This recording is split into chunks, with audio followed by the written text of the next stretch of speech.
Temos Pedro Sánchez contra a parede e isso cheira a fim de ciclo.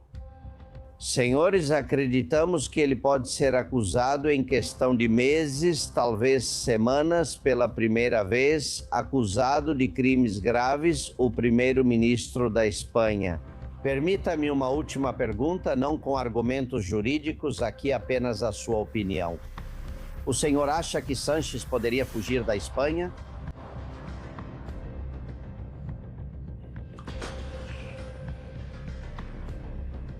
Bem, Bettino Craxi não está muito longe. Agora não há mais desculpa e o povo deve tomar as rédeas da situação nas ruas. Um grande número de espanhóis que até pouco tempo atrás só protestavam no balcão do bar ou no sofá de casa são esses que têm que tomar as rédeas da situação, Albert. E este é o momento. Uma pessoa que tem seu próprio trabalho, que tem essa liberdade para criar, um autônomo, um profissional, um empresário, isso é, vamos lá, um perigo para o socialismo e para a esquerda, porque eles querem o voto cativo. Então toda essa massa empobrecida, subsidiada, o lumpen que você mencionou antes também, foi uma parte do magma, da base em que eles se sustentam. Portanto, trata-se de destruir uma sociedade para que ela não tenha referências nacionais, nem familiares, nem religiosas. Porque esse indivíduo completamente desenraizado em tudo é tão fácil de ser levado pelo vento quanto um balão que não está preso por uma corda a nada. É simples assim. Hoje em dia é mais perseguido pescar um atum rabilho do que carregar um fardo de droga. Os criminosos do tráfico de entorpecentes não são tão perseguidos, ou pelo menos não temos conhecimento disso. Com essa intensidade que somos vigiados por drones, helicópteros, lanchas das polícias, das comunidades autônomas. Por outro lado, inspecionam nossos barcos, isso é todo dia, uma inspeção diária.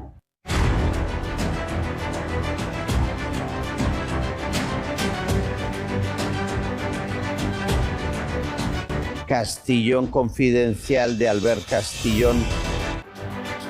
Amigos, sejam bem-vindos. Obrigado, confidenciais, por estarem aí em qualquer canto do mundo. Pessoas despertas, bem informadas, pessoas que não engolem tudo o que lhes dão para comer. A informação às vezes tem cor e aqui o que ela tem é verdade. Obrigado pelo apoio de vocês e por estarem aí. Temos Pedro Sánchez contra a parede e isso cheira a fim de ciclo. Senhores, acreditamos que ele pode ser acusado em questão de meses, talvez semanas. Pela primeira vez acusado de crimes graves, o presidente do governo da Espanha. O que acontecer depois será esclarecido por um magistrado especialista que está aguardando. Mas quem abriu a caixa de Pandora foi Víctor de Aldama, a principal testemunha. Agora acusado, não vai mais como testemunha. Ele vai como investigado no caso das máscaras no Tribunal Supremo. Ele deixou claro que Sánchez era o chefe, algo que já estamos dizendo há vários anos. E eu, claro, faço parte da quadrilha criminosa organizada. O senhor presidente do governo, Pedro Sánchez, está no escalão 1, o senhor Ábalos é o escalão 2. Porque é ele quem dava e concedia. O senhor Goldo Garcia no 3 e eu no 4. Uma quadrilha organizada criminosa na qual Pedro Sánchez, segundo Aldama, é o chefe.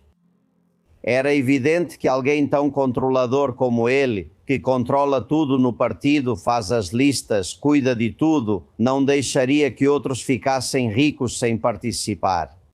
A operação era muito simples: entrar em contato com as principais construtoras do país para oferecer-lhes obras públicas em troca de uma comissão, foi o que Aldama contou.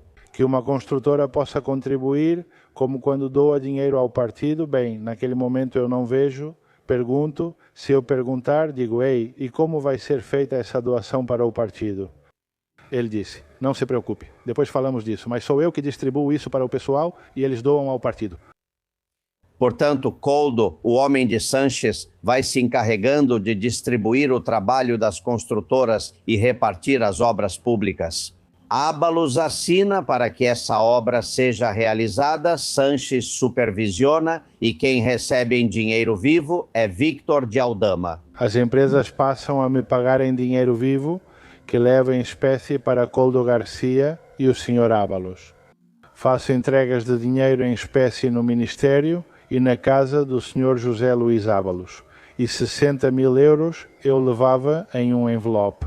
Quando eu levava quantias maiores, como já cheguei a levar alguma vez, até 250 mil euros, eu levava na mochila.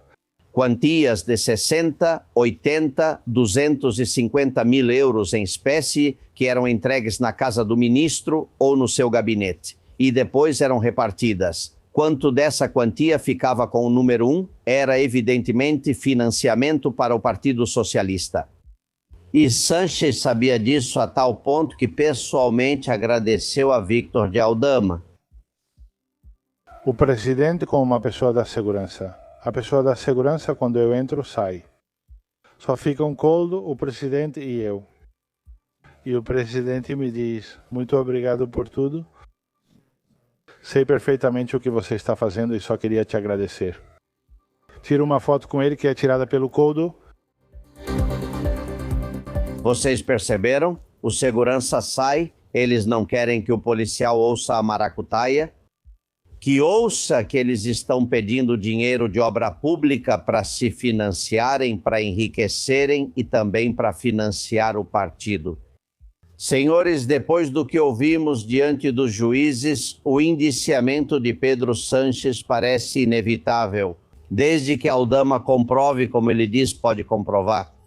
Tudo o que ele afirmou. Tem mensagens, WhatsApps e Coldo tem gravações suficientes para que a bomba exploda. Para que de uma vez por todas o que nós, da imprensa livre, estamos contando possa ser demonstrado diante de um tribunal. Mas o que vai acontecer quando ele for indiciado?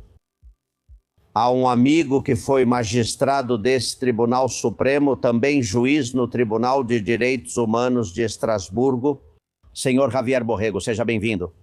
Seja bem-vindo, senhor Albert. Sabemos que o senhor poderia ser indiciado e, se isso acontecer, existe uma fórmula muito estranha, que é o suplicatório. Ou seja, os juízes precisam pedir ao Congresso permissão para que Sanches seja julgado. É absurdo que um político esteja acima de um juiz, mas é isso que a lei determina, não é mesmo, magistrado? Sim, mas, senhor Albert, eu acho que vamos muito além disso. Veja bem, acabei de ouvir no carro, quando estava vindo para casa, que o Partido Socialista pediu proteção à segunda turma porque está mentindo. Bom, mentindo não. Que Aldama está acusando o Partido Socialista sem provas. Eu acho que o Partido Sanchista, porque isso é do Sanches, não é socialista, tem um problema agora mesmo jurídico, falta um jurista para eles. Porque quem está prestando depoimento esta manhã, quem já depôs, é um investigado, e um investigado pode dizer o que quiser. Não é uma testemunha, não tem obrigação como testemunha de dizer a verdade. Ele pode dizer o que quiser, seja verdade ou não, o que der na telha, porque para isso ele é um investigado. Em segundo lugar, para que o presidente do governo seja acusado como consequência do que está dizendo Aldama, tem que ser um fato comprovado. Aldama está dizendo algumas coisas, vamos ver se vão ser comprovadas. E quando chegar o momento final do processo, veremos qual será o parecer do Ministério Público. Eu tenho muita confiança em Luzon, mas 0, mínima, não 0, menos 20 graus de confiança no Peramato. A procuradora-geral, que quando foi nomeada eu disse que seria boa, que faria o anterior Álvaro parecer bom, e ela vai fazer isso porque é ainda mais sectária. Vamos ver o que diz o promotor anticorrupção e vamos ver qual é o relato dos fatos comprovados que a Corte faz em sua sentença. Se achar que o presidente do governo cometeu supostamente um ato criminoso, vai pedir o pedido de autorização parlamentar à Corte. Como deputado que é, conforme ao artigo 7.1 da Constituição, o pedido de autorização parlamentar é regido, e aí parece que as pessoas se esqueceram, por uma lei de 1912, ou seja, de 1 século e 13 anos ou 14 anos, de 9 de fevereiro de 2012. É uma lei do reinado de Afonso XII, rei da Espanha, ministro José Canalejas. E é a lei que declara quais são os tribunais que devem julgar as causas contra deputados e senadores, que é o Tribunal Supremo, a Segunda Câmara, ou seja, estamos falando de uma lei de 2012. Então que primeiro ele não foi formalmente investigado. Sim, sim, eu sei. Eu sei que falo rápido, mas... Mas nós que acreditamos que mais cedo ou mais tarde isso vai acontecer, cara, a não ser que ele pegue um avião e vá embora da Espanha, né? Mas nós que acreditamos que isso pode acontecer, queremos saber como é possível que a política pare a ação judicial. Como é possível? Pois agora que ainda tem maioria no Congresso, talvez até seja conveniente para ele ser formalmente investigado, para que digam que não o julguem e arquivem o caso, né? Vamos ver.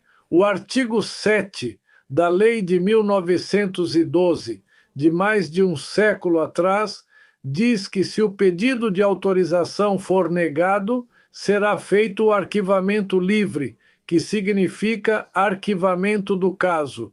É a linguagem comum. Mas eu lhe digo uma coisa, estou indo rápido como o senhor. Vou pensar que há uma imputação.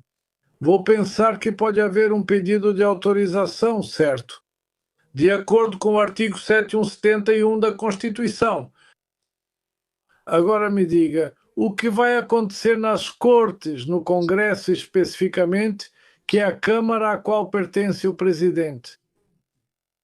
Veja bem, senhor Alberto, o senhor está me perguntando por que me considero um jurista, e eu vou responder como jurista. Eu não sou um hooligan jurista, um arruaceiro, como esses que sabem, depois de um conselho de ministros, nesse campeonato que Pedro Sanches fez, de ver quem é o ministro que mais puxa o saco.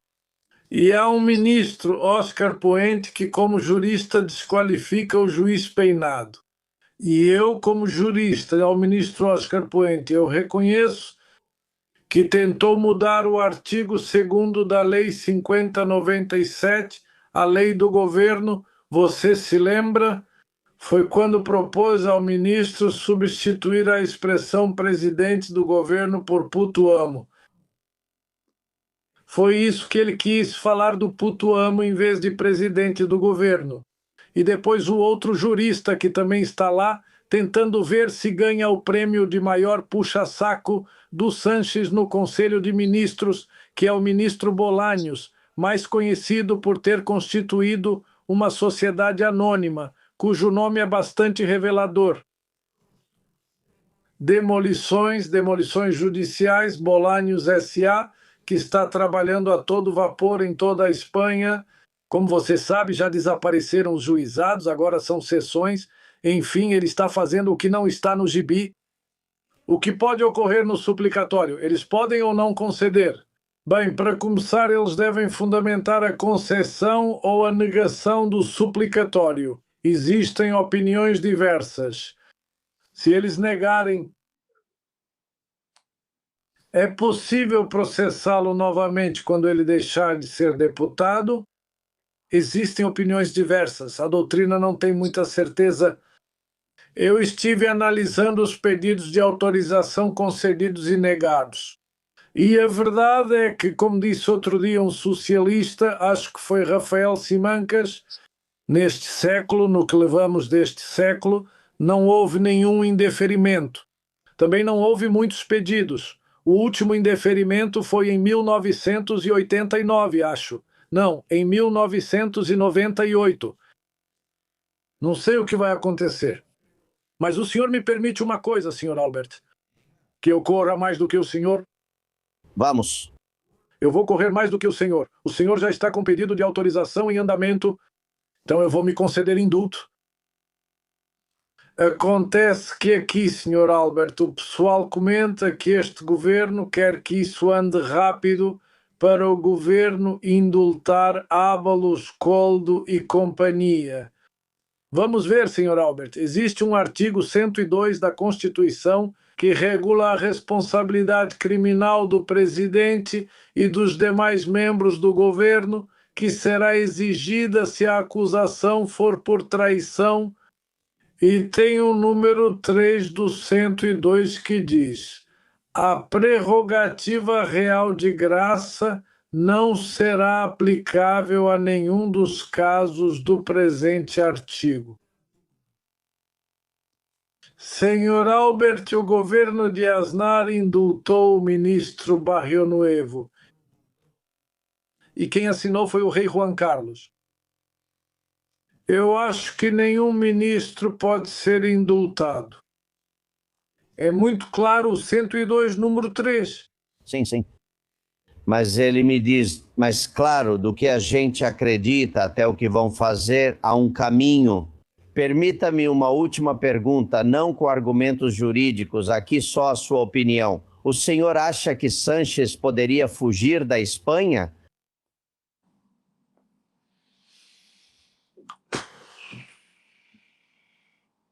Bem, Bettino Craxi não está muito longe. Ele foi para a Tunísia? Veremos, o tempo colocará cada um em seu lugar. Um forte abraço. Obrigado. Um abraço e estamos no final de uma era. Que todos nós nos convençamos de que isso está chegando ao fim. Graças a Deus. Tomara, graças a Deus. Um abraço. Um abraço, senhor Javier. Purida. Senhores, são boas notícias, acreditem em mim. Estamos no fim de um ciclo. Sim, vão espernear, vão se agarrar à urna com fraude eleitoral, vão regularizar milhões para que votem neles, mas isso vai acabar. E como dissemos no início, há um monte de altos cargos do governo Sanches, das embaixadas, da administração, que estão procurando emprego desesperadamente porque sabem que isso vai acabar. Que Sanches não tem muito tempo pela frente. Não acho que ele vá sair de boa vontade, mas veremos. Talvez seja essa a reação que provocou tanta violência quando Vito Quiles encontrou Begoña Gomes nas ruas de Madrid. Senhora Gomes, tudo bem? A senhora se arrepende de usar sua posição de esposa do presidente para cometer falcatruas? Se arrepende? Ei, não tire meu celular.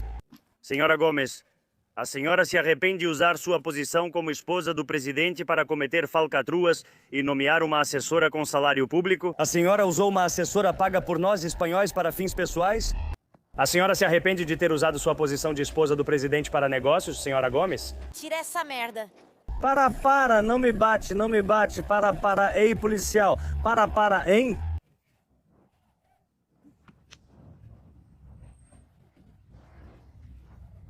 Para! Mas o que vocês estão fazendo? Mas não me toquem. Begoña Gomes está indo embora. Segurando-o pelo pescoço, batendo nele, eles estão muito nervosos. Eles sabem que falta pouco, sabem que está acabando, eu não sei, mas o fim do ciclo está no ar. Os ratos sentem o cheiro e os ratos que estão no navio são os primeiros a sair. Meu querido Júlio Bronchal, perito psicólogo. Muita violência por parte de duas mulheres segurando o Vito pelo pescoço, e o Vito não é um grandalhão, não é o Bertrand Indongo, é um rapaz bem franzino com uma violência que eu nunca tinha visto.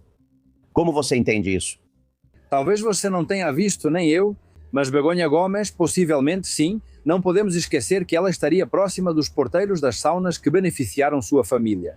Portanto, esse ambiente de prostíbulo e também de marginalidade é algo que está muito próximo dela. Portanto, uma vez que há um fator de estresse que rompe com o que seriam os controlos normais dessa pessoa, surge a verdadeira Begoña Gomes e ela se mostra em toda a sua plenitude e esplendor. Não me surpreende nem um pouco, é o que está por trás apenas de uma camada superficial de 4 frases feitas e algumas bobagens. Essa é a verdadeira Begoña Gomes.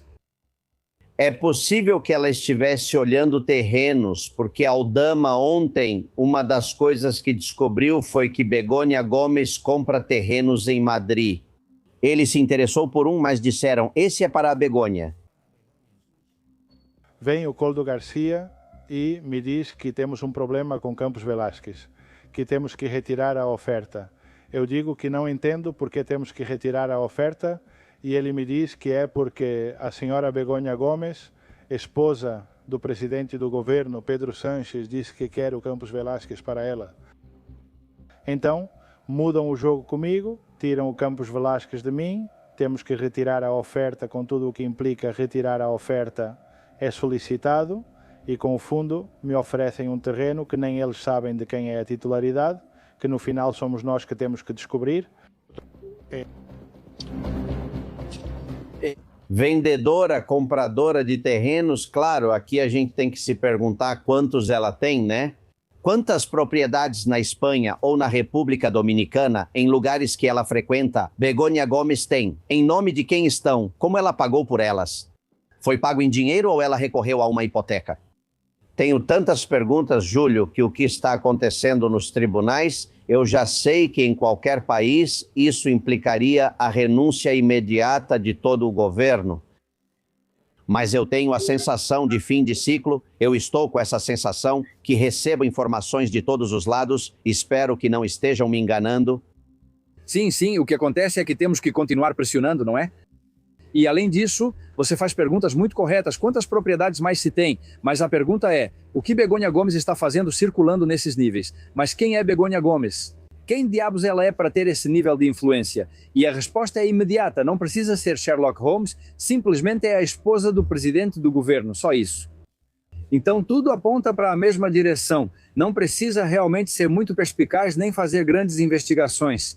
Estamos diante do que você vem denunciando há, vamos ver, mais de um quinquênio. Um governo corrupto e uma organização criminosa enraizada nas mais altas esferas do poder, que está instalada ali para fazer negócios, para também destruir este país. Claro, porque essa é a menor das preocupações deles. E de quebra, com a cobertura da demagogia socialista, que é ainda mais perigosa do que toda a corrupção que eles carregam. Não se esqueçam, mostramos no início do programa, que Aldama deixou claro como é a hierarquia da organização criminosa. E eu, obviamente, faço parte da quadrilha criminosa. O senhor presidente do governo, Pedro Sanches, está no primeiro nível da hierarquia. O senhor Ábalos é o segundo, porque era quem dava e concedia. O senhor Goldo Garcia está no terceiro e eu no quarto. Não dá para explicar mais claramente. Meu querido Ricardo Morado, como você está? Especialista em logística, vice-presidente da Giro 180. Chegar ao poder para se enriquecer, montar uma estrutura criminosa para se financiar o partido e permitir que filhos e netos vivam desse esquema por várias gerações. Foi nisso que a política na Espanha se tornou?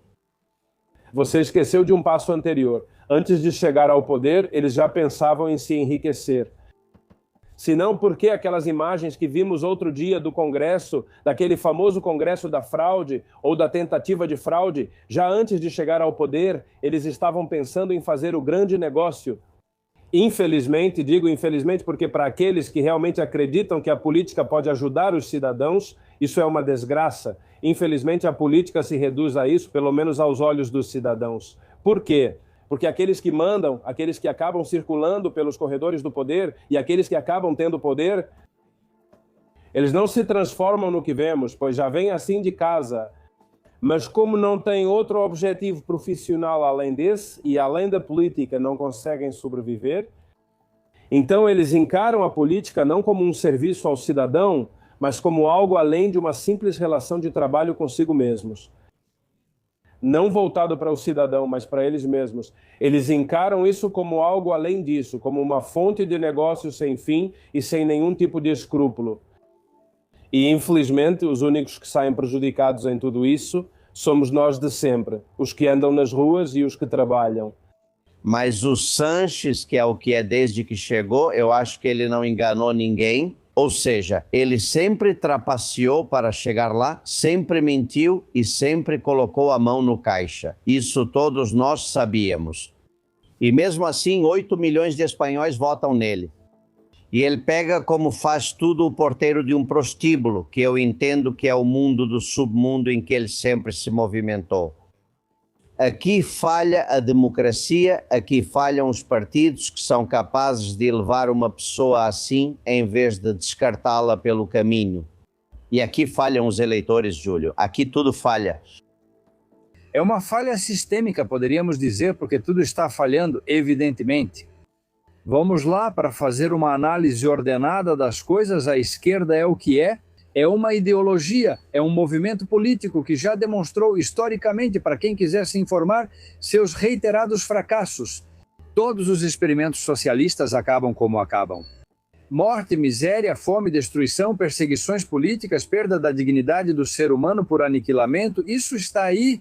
Mas no caso particular do que estamos vivendo nesses últimos 8 anos com o governo de Sanches e todos os seus comparsas, acrescenta-se um fator de corrupção moral absoluta.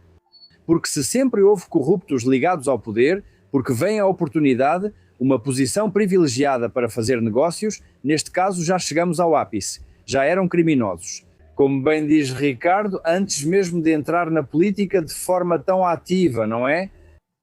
Mas no final o problema de fundo é o que você aponta, Albert. É que é uma falha sistêmica, porque não temos como nos defender de uma quadrilha criminosa que se apoderou dos aparelhos do Estado e que hipnotizou toda uma massa inercial que, longe de pensar e votar com senso crítico, segue as inércias do rebanho e só. Por quê? Porque tudo está falhando. Desde a educação democrática até a última das instituições que deveriam nos proteger e não nos protegem. Isso se sustenta a duras penas graças a um punhado de valentes, de verdade. É aquilo do Churchill, né? Nunca tantos deveram tanto a tão poucos. Ou seja, os membros da UCO que tiveram a coragem de perseverar, alguns juízes que cumpriram seu dever e poucos jornalistas que não se deixaram corromper. É isso que está sustentando a grande nação espanhola neste momento e a única esperança que temos para o futuro.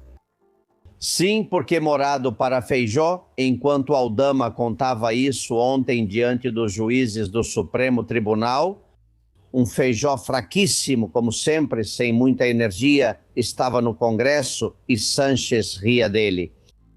Vamos, eu acho que ele até gosta quando enfrenta alguém de forma tão fraca. Quando é que Feijó vai tomar a decisão de sair das instituições, de realmente causar um impacto? Nunca, porque Feijó está nesse lugar estranho que chamamos de centro-centrado. No final das contas, Feijó sempre pecou por ser muito mole, já falamos sobre isso várias vezes aqui no Castelão Confidencial. A direita em geral e Feijó em particular já passavam por isso aqui na Galícia com o nacionalismo galego. Sempre sofreu por não ter força, por não ter aquela inércia do momento que deveria empurrá-lo a enfrentar o oponente. Digo oponente para evitar inimigo, mas aqui é inimigo, pois é inimigo de todos os espanhóis.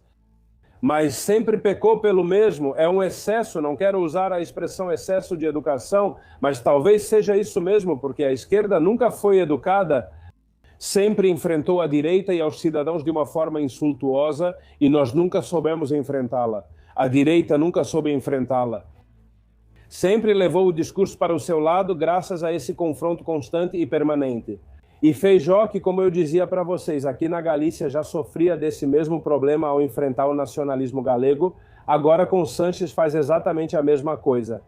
Por medo do que vão dizer, por esse complexo da direita de não se sentir de direita, sempre adota um discurso melífluo, um discurso suave, de forma que no final Sanches sempre acaba rindo dele. Bom, Feijó, você e Morado, você e Carlos Marcos, que são galegos, todos me dizem a mesma coisa. Feijó já era assim, não é que agora ficou mole, já era assim. Era um social-democrata, não alguém de direita convicta, mas sim social-democrata. Vejam, tem mais alguma coisa? Diga. Concordo com o Ricardo que existem formas, existem maneiras, mas eu acredito que a educação e os bons modos não são incompatíveis com a firmeza nos princípios. O problema de Feijó é a falta de ideias, a ausência de um norte ideológico claro. É que quando se opina baseado apenas em pesquisas, temos o problema de acabar com uma bússola que gira sem nenhum sentido e o norte se perde completamente. Aí está o problema. Não há uma posição clara desde o início. Existe um medo constante do establishment ideológico de se opor a ele. Esse bom mocismo, essa aceitação por parte de setores conservadores de toda a porcaria woke, etc. Então, de tudo isso, o exemplo final é Feijó. Aí está um homem morno, diluído, sem uma personalidade clara, que em todo caso faria um bom papel como taxista ou como recepcionista de algumas grandes lojas de departamento, no departamento de reclamações. Porque é um homem amável e educado, mas não é o que a Espanha precisa agora. Nunca tinha pensado em levar o Feijó para trabalhar no Corte Inglês. Pobre Corte Inglês. Veja só o que essa gente fez com ele. Bem, sobre a oposição Partido Popular e Vox, falam Glória Rosa Sisto e Maribel. Agora Vidal Quadras vai criar um partido político, acho, com os Espinosa dos agitadores da vez. São muito faladores. Se vocês são tão maduros quanto você, Vidal Quadras diz que o Vox está muito bem, mas não está maduro. Você sim. Então por que está fazendo isso? Porque não ajuda o Vox. E vai com aqueles que saíram do Vox, que aliás em oratória ninguém os supera. Eles têm um dom da palavra que, olha, nem precisa ter pressa. Mas depois o que querem fazer agora? É o momento de fazer o que estão fazendo?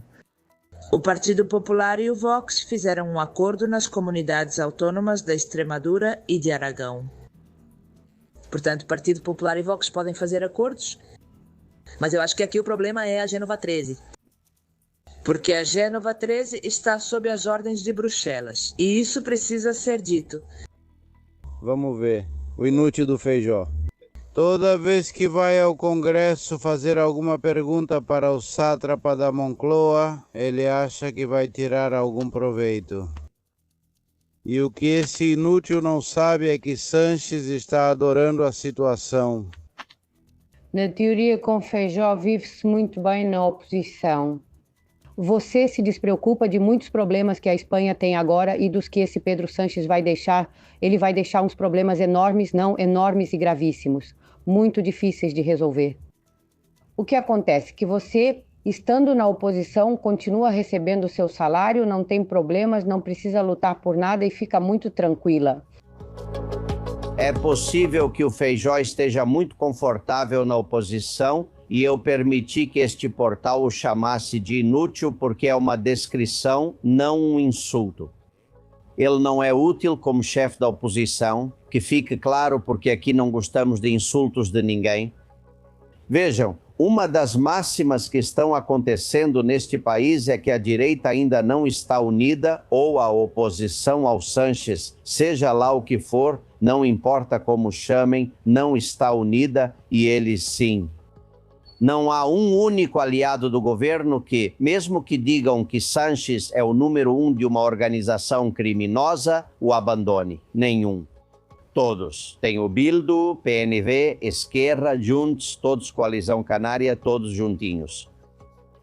Tem uma cena, Vito Quiles, volto a falar dele, perseguia Javier Ruiz da televisão espanhola, mas me interessa mais com quem estava Javier Ruiz, Prestem atenção nesse vídeo, porque estava Javier Ruiz, o da TV, com Álvaro Garcia Ortiz, ex-procurador-geral, com Baltazar Garzón e com Dolores Delgado, a ex-procuradora a quem Garcia Ortiz deve o cargo. Os 4 juntos.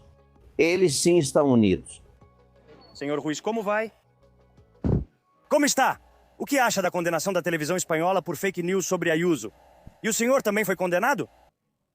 Não se assuste, senhor Ruiz. O senhor, líder contra a desinformação, foi condenado por divulgar fake news sobre Ayuso. Javierito, que Vilarejo não conhecia. Ao Javierito. Bom, para mim, mais do que essa história da fake news sobre Ayuso, o que me dá muito medo é a cena. Júlio, eles sim estão juntos. Jornalistas, ex-promotores, ex-juízes condenados por prevaricação. Todos juntos.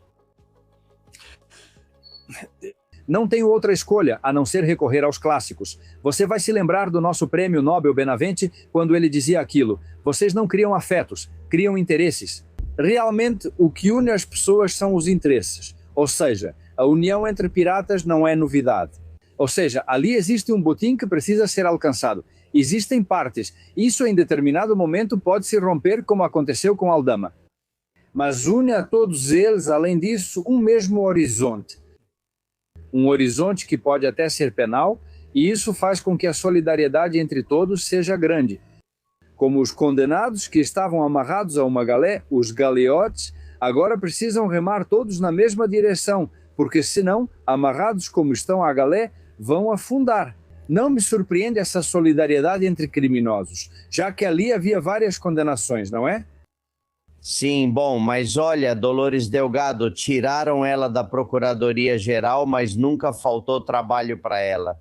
Baltazar Garzón foi colocado novamente como diretor da Memória Democrática. Álvaro García Ortiz está prestes a ser indultado por debaixo dos panos. Ou seja, Javier Ruiz nunca vai ficar sem trabalho porque sempre foi fiel à causa. Alguém fiel ao Vox ou ao Partido Popular poderia dizer o mesmo, Ricardo? Não existem esse tipo de relações na direita, nem de longe. Na verdade, o que existe são interesses quase empresariais na direita que tornam impossível que esse tipo de relações aconteçam. É o que o senhor Júlio acabou de dizer agora mesmo. Essas pessoas são unidas pelo interesse do pirata, que é lutar pelo seu tesouro e tentar não afundar no fundo do mar. Isso não acontece na direita. Entre outras coisas, porque nunca se viram cenários semelhantes na direita espanhola, felizmente. Mas, sem dúvida, essas imagens que acabamos de ver, de Vito Quiles tentando fazer uma pergunta para Javier Ruiz, como você bem disse, ao ver, o importante não é a pergunta, mas sim o cenário em que está reunido o melhor de cada casa em um momento, além disso, em um momento muito preciso e muito concreto. Como vimos ontem com a declaração de Aldama e companhia, em que se não estiverem unidos, todos vão para o fundo do poço. Isso na direita nunca veremos, porque a direita neste momento está competindo entre si, que é justamente o contrário do que faz a esquerda. Que forte. Bom, senhores, a regularização de imigrantes continua com assaltos. Vejam só que tipo de gente vão regularizar para que se tornem espanhóis. Olhem como eles pulam a cerca da Embaixada de Gâmbia em Madrid. Assim, passando por cima, há vários feridos por pisoteamento entre eles. Esse é o povo pacífico que vem para cá. Janet está na Espanha há 22 anos e levou 8 anos para se naturalizar. É confidencial e ela não acha justo. Meu nome é Janet Gomes Jaimes. Vim para este país há 22 anos. Vim com um contrato de trabalho e visto. Depois de 8 anos recebi a nacionalidade. E eu não concordo que pessoas que venham com 5 meses, 7 meses sejam regularizadas. Porque todos nós que ralamos trabalhando aqui neste país, então eu peço de verdade que isso não possa ser revogado e que essas pessoas sejam mandadas de volta para seus países de origem. Concordo, Janet. É como premiar quem arrombou a porta, né, Júlio? É como uma anistia geral. Se você vem como a Janet, com contrato de trabalho e apartamento, espera aí 8 anos até te darem atenção. Agora, se você entra arrombando de forma ilegal, em 6 meses tem tudo até o auxílio preparado. O crime é recompensado, é isso? É a impunidade, mas além de tudo isso, estamos agindo de uma maneira completamente contrária ao bom senso, aos interesses nacionais. Evidentemente, teríamos que naturalizar aquelas pessoas que sejam úteis ao país. E se nesse projeto também a utilidade e a dedicação ao trabalho, à nação, resolverem suas vidas, sejam bem-vindos. Mas teríamos que estabelecer algumas prioridades, algumas hierarquias. Em princípio, aquelas pessoas que têm uma integração mais fácil e que, portanto, custam menos para a sociedade como um todo. Ou seja, os irmãos hispano-americanos deveriam ter preferência sobre outras nacionalidades desde o início. Mas aqui está sendo feito o contrário. Aqui parece que damos prioridade justamente àqueles que, supostamente, como fez o nacionalismo e o independentismo catalão, são nacionalidades mais facilmente manipuláveis ou maleáveis. Por isso, incentivaram a imigração de origem magrebina, porque ao trazer um idioma diferente, achavam que assim poderiam inculcar melhor a doutrina. Estamos fazendo tudo completamente ao contrário. Chegamos ao extremo, até mesmo nessa loucura da esquerda, de destruir e de nos destruir a todos, que justamente os irmãos venezuelanos, que talvez sejam os mais merecedores e necessitados de ajuda e asilo, muitas vezes disseram que eles eram desnecessários e culpados pelo aumento do custo da moradia, porque a esquerda sabe que, como eles viveram essa experiência do que é o socialismo na própria pele, não serão nem de longe dóceis, maleáveis, nem serão fervorosos aplaudidores do socialismo da esquerda. Ou seja, realmente a pergunta fundamental é: todo esse processo é feito em favor do país ou é feito em favor de uma casta e de um grupo determinado? Porque aí está a resposta que explica tudo. Ouvimos Ana Concepción, Sofia, Fernando e Fran. Como pode ser que um imigrante venha e receba tudo de graça? E eu, que tenho uma doença nos ossos, que não posso trabalhar, e minha filha vai para a universidade e não posso mandá-la porque não há um apartamento para alugar, porque todos custam quase 600 euros em La Laguna. É que isso não pode ser. Estamos chegando a uma depressão imensa, vendo que neste país não somos ninguém. Tenho medo dessas pessoas que entram e a gente nem sabe quem são. Bom, acho que já está claro que se um dia a Espanha entrar em guerra com o Marrocos, sabemos de que lado ficarão 1,5 milhão, 2 milhões de marroquinos que vivem de graça na Espanha, em sua maioria. Mas é isso que o governo de Pedro Sánchez quer, como antigamente com seu partido, as ruas queimadas. Agora, com toda essa gente que vai entrar, que entre essas pessoas vai ter muita gente mais velha que já vai receber uma aposentadoria sem nunca ter contribuído, como é que isso vai se sustentar? Nós temos que esperar até os 65 para não nos tirarem nada.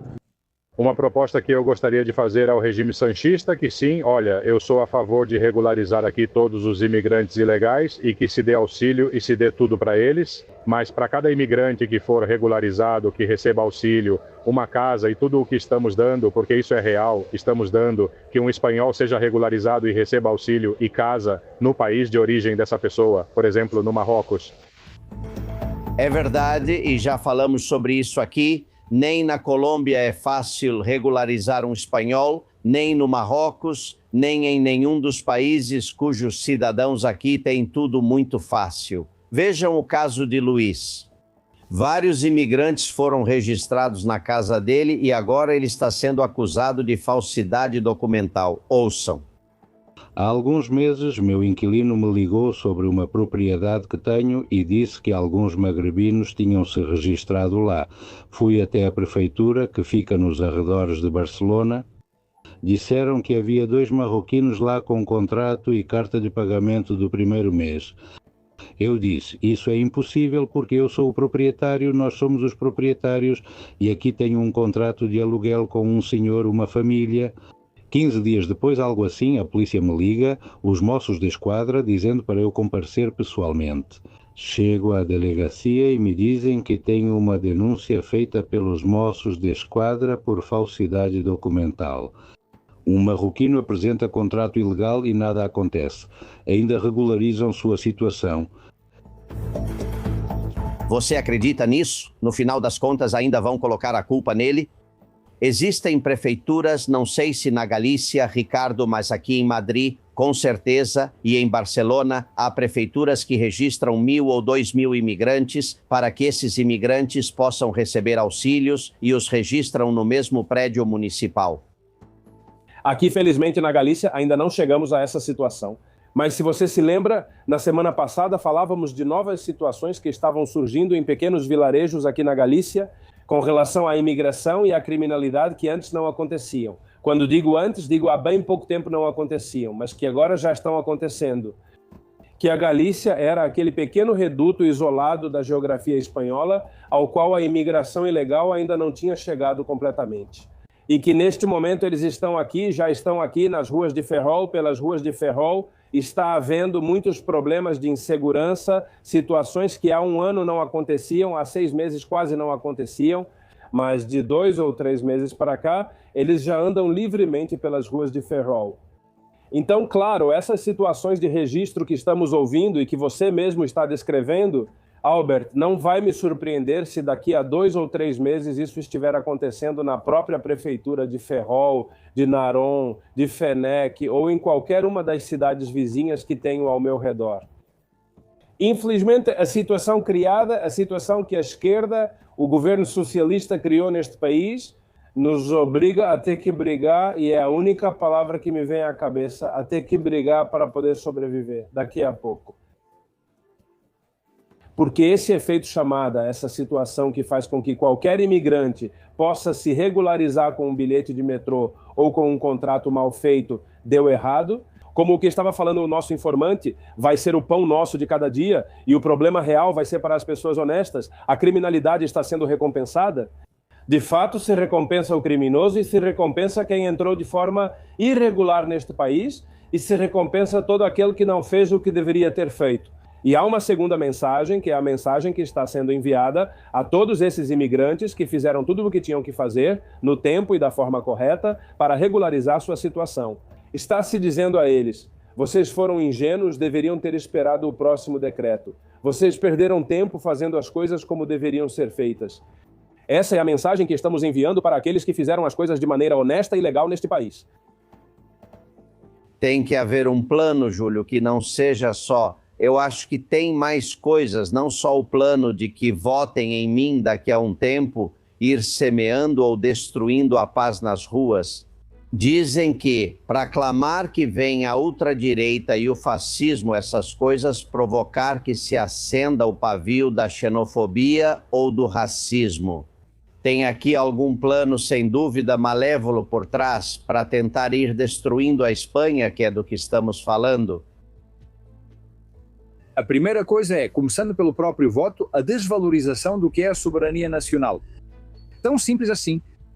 Você, sobre o corpo dos nacionais, ou seja, dos espanhóis, agora insere um enxerto onde o poder real dos autênticos, vamos dizer assim bem claramente, proprietários deste país, ficou diluído porque nossas ações na sociedade espanhola se diluem, e ainda por cima de uma forma gratuita. Isso, para começar, é uma diluição do poder da própria soberania nacional sobre um contingente que não temos muito claro qual é a sua vontade final de permanência, de quais são seus objetivos. Como um dos documentos confidenciais dizia, está muito claro que essas pessoas vêm aqui como uma vanguarda de outros interesses estrangeiros, claramente do reino magrebino, não é? Do reino marroquino. Essa é a realidade. E depois de tudo isso que você está apontando, é a desestruturação absoluta de toda uma sociedade construída, porque quanto menos raízes e menos referências o indivíduo tiver, mais vulnerável ele fica à imposição do que o poder quiser em cada momento. Uma pessoa que tem um trabalho próprio, que tem essa liberdade para criar, um autônomo, um profissional, um empresário, isso é, vamos ver, um perigo para o socialismo e para a esquerda, porque ela quer o voto cativo. Toda essa massa empobrecida, subsidiada, o lumpen que você mencionou antes também, foi uma parte do magma, da base em que eles se sustentam. Portanto, trata-se de destruir uma sociedade para que ela não tenha referências nacionais, nem familiares, nem religiosas. Porque esse indivíduo completamente desenraizado em tudo é tão fácil de ser levado pelo vento como um balão que não está preso por um barbante a nada. É simples assim. Amigos, vou fazer uma visita rápida e já volto, porque no tribunal hoje se falou do Delcy Gate. E atenção, porque o que confessou Víctor de Aldama tem muito a ver com um chefe da oposição, que é Juan Guaidó, que se apresentava como presidente no exílio e que, segundo Aldama, ofereceu dinheiro a Sanches para comprar a Internacional Socialista. Querido Gabriel Araújo, perito em informática, como vai, amigo? Como você está? Olá, tudo bem? Bom dia, Albert. Bem, Aldama contou em detalhes como a Internacional Socialista foi financiada pela Venezuela e até Guaidó aparece nisso. Faça um resumo do que ele contou, que bate perfeitamente com tudo o que lembramos.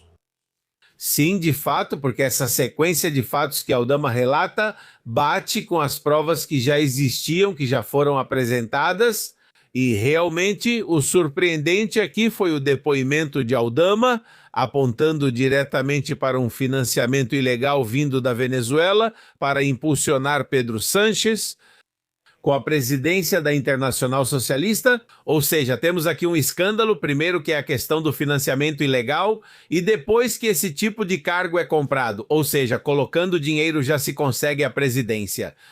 É impressionante. Juan Guaidó tinha acabado de ser reconhecido pelo governo de Sánchez. E aí houve um confronto de interesses entre Aldama e Zapatero, porque Zapatero achou que Aldama estava ocupando o seu lugar de lobista, de comissionista, de porta-voz de Maduro, não é? Claro, foi isso que publiquei ontem no Twitter enquanto ouvia a declaração de Aldama. É que no dia 23 de janeiro foi quando, em 2019, Guaidó se proclamou presidente interino. Ele foi imediatamente reconhecido por muitos países, entre os quais não estava a Espanha. O que aconteceu? No dia 4 de fevereiro de 2019, Pedro Sánchez anunciou oficialmente que sim, de fato, a Espanha reconheceu Juan Guaidó, motivada pela proposta de Juan Guaidó. De acordo com o que disse Aldama, que nessa data coloca Guaidó na primeira fase dessa operação de financiamento ilegal venezuelano, afirmando que ele mesmo entregou a Guaidó uma carta assinada por José Luiz Ábalos em papel timbrado oficial. E realmente Guaidó estava se oferecendo justamente para apoiar, para financiar Pedro Sánchez através desse petróleo que ele tinha sob controle. E depois lembra, ao ver que existe essa foto em Ferraz, com Koldo, com Ábalos e com Aldama reunidos com os representantes de Guaidó na sede do PSOE. Estamos vendo a fotografia, mas é impressionante porque já falamos muito aqui no programa sobre a falsa oposição venezuelana. Estamos dizendo que tanto Guaidó quanto Delcy, ou seja, Maduro, se ofereceram para financiar com títulos da PDVSA ou títulos do petróleo venezuelano a Internacional Socialista. Quem já deveria ser chamado para depor é o Guaidó, não é? Com certeza, mas veja o que diz Aldama, o depoimento do Guaidó é fundamental, mas além disso, quando Rodrigues Zapatero fica sabendo dessa manobra do Guaidó, oferecendo através do petróleo que ele controlava financiar esse ataque à Internacional Socialista, Rodrigues Zapatero manobra diante do governo venezuelano e afasta Guaidó dessa manobra, intercedendo imediatamente pelo governo venezuelano. Isso foi depois de julho de 2019. O que aconteceu, Albert? Bem, em janeiro de 2020 temos o Delcy Gate, ou seja, na manobra de Zapatero para tirar Guaidó, e imediatamente Delcy vem aqui com aquelas malas para Barajas, na presença de Ábalos, que não é o ministro que deveria estar, porque deveria ser o ministro das Relações Exteriores. Mas, claro, é o ministro que estava perfeitamente preparado nessa manobra, nessa trama e com essa manobra. Então temos que ver o que essas malas continham, se realmente havia ouro, dinheiro, drogas, seja o que for, para que foi o que supostamente acabou financiando esse assalto de Pedro Sánchez à Internacional Socialista, não é? É um escândalo, mas tem uma novidade. Guaidó se oferecendo para financiar as loucuras de Sánchez, sempre com o petróleo dos venezuelanos. No final, quem venceu a batalha foi Zapatero e se financiou. A Internacional foi realizada em Madrid, foi feita... Nomearam Sánchez como presidente porque não havia mais candidatos. E vai ter que perguntar, para quantos da Internacional Socialista pagaram para que votassem nele, não é? E quanto pagaram? É que isso é com dinheiro. O escândalo é que a Internacional Socialista, quem coloca o dinheiro é o presidente. Então, claro, Sánchez não podia diretamente, a partir das contas que a Espanha tem, financiar isso. Então ele teve que recorrer ao financiamento ilegal internacional. E, de fato, concatenando cronologicamente todos esses fatos, lembremos que em 2020, em janeiro de 2020, foi o Delcy Gate, e em novembro de 2022, Sánchez foi proclamado presidente da Internacional Socialista. Então, nesse caso, Albert, acho que todas as peças se encaixam, não é? Sem dúvida. Obrigado pelo esclarecimento, porque isso é um escândalo atrás do outro e ainda teremos mais capítulos. Um abraço, querido amigo. Abraço a todos os confidenciais. Até breve. Brutal. E reparem, o governo da Espanha convidou Delcy Rodríguez para Madrid, para uma cúpula ibero-americana nos dias 4 e 5 de novembro. O que vocês ouviram, o próximo vai ser ela vir para uma feira de cannabis, disso a Delcy entende mais. Ela estará em Madrid se a União Europeia suspender o veto que ainda existe sobre ela por narcoterrorismo.